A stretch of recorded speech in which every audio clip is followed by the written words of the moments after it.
Assalomu alaykum obunachilar. Pomidor kepti bankiga. Qanchadan ketdi bular? Qanchadan ketdi bu? 2,5 mı? Bankaya git girelim. Gerisi ne? Lamsika pomidor çıksam ekan şu.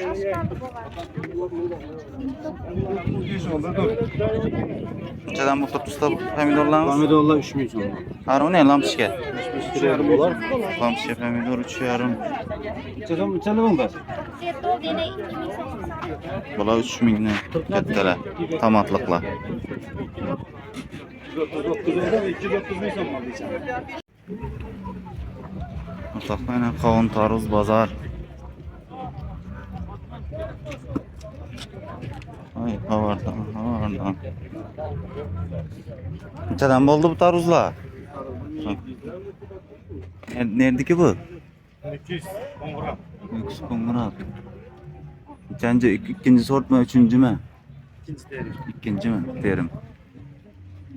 1700'den ekan orta.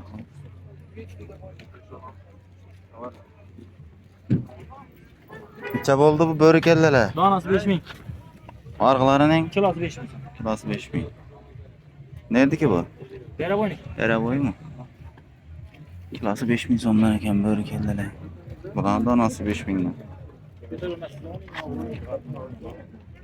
Qo'y beraveramiz farqi.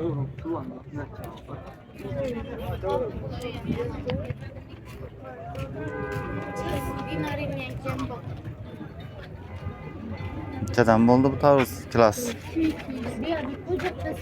2200 so'm.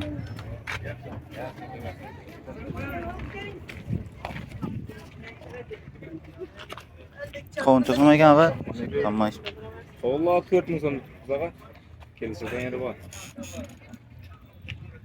4000 so'm. Chaqmoq qilib olaveradilar. Ne degan qovun edi bu? Bu mobil degan qovun. 4 killikmi? Bironing shabbos. Beronlik ha? Shabbozniki. Beramiz.